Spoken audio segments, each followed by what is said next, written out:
प्यारे दोस्तों, यह डिक्टेशन 400 शब्द की 80 शब्द प्रति मिनट की गति से बोली जाएगी। रेडी स्टार्ट करते ही डिक्टेशन शुरू हो जाएगी। Ready start.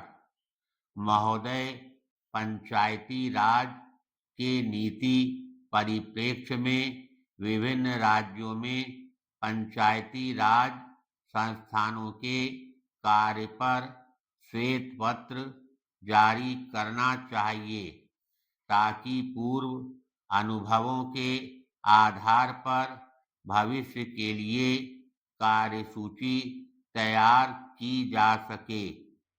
पंचायती राज संस्थानों की चयन प्रक्रिया की देखरेख के लिए एक समिति का गठन किया जाना चाहिए ताकि चयन के दौरान व्यय को कम करने तथा धोखाधड़ी को रोकने के उपाय सुझाए जा सकें। जहाँ तक संभव हो, विभिन्न राज्यों में समान अधिनियम अपनाना चाहिए। सभी स्तरों के लिए साथ साथ चुनाव कराने चाहिए ताकि अधिक समय अंतराल के कारण चुनाव में होने वाले अनावश्यक व्यय और धोखाधड़ी से बचा जा सके।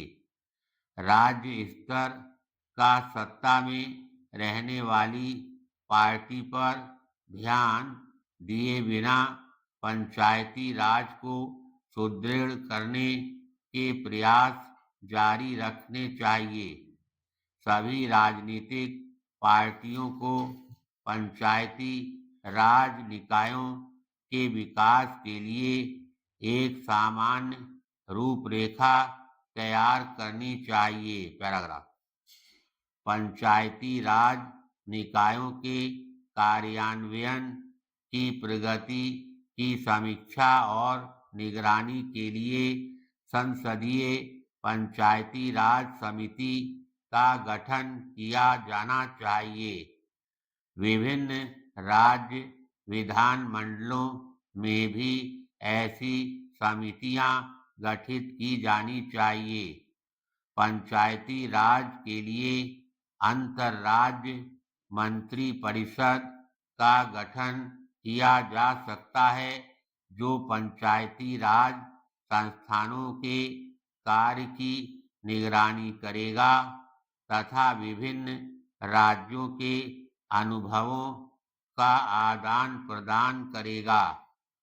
समय समय पर केंद्र सरकार की मध्यस्थता को सुकर बनाने के लिए पंचायती राज के विषय को संविधान की समवर्ती सूची में सम्मिलित करना चाहिए।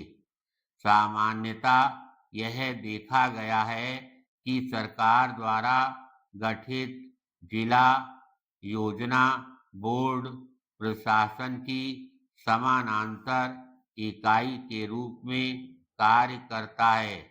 इसे पंचायती राज का एक हिस्सा बनाना चाहिए। निम्न स्तर पर चयनित प्रतिनिधियों को उचित मानदेय देना चाहिए ताकि उनके द्वारा जन सेवा में लगाए गए समय के लिए कम से कम आंशिक क्षतिपूर्ति की जा सके। पैराग्राफ। प्रत्येक ग्राम पंचायत में लाभ भोगियों वाली एक निगरानी समिति का गठन किया जाना चाहिए ताकि वे सामाजिक लेखा परीक्षा के साथ साथ निगरानी समिति का कार्य भी कर सकें। संशोधन के कुछ प्रावधानों को राज्य सरकार के निर्माण पर छोड़ देना चाहिए। राष्ट्र में एक रूपता लाने के उद्देश्य से एक उच्च स्तरीय समिति का गठन किया जाना चाहिए जो प्रत्येक स्तर तथा वित्तीय पहलुओं पर अधिकारों की सुपुर्दगी से संबंधित है। अधिनियम में न्याय पंचायतों के लिए कोई प्रावधान नहीं है। धन्यवाद।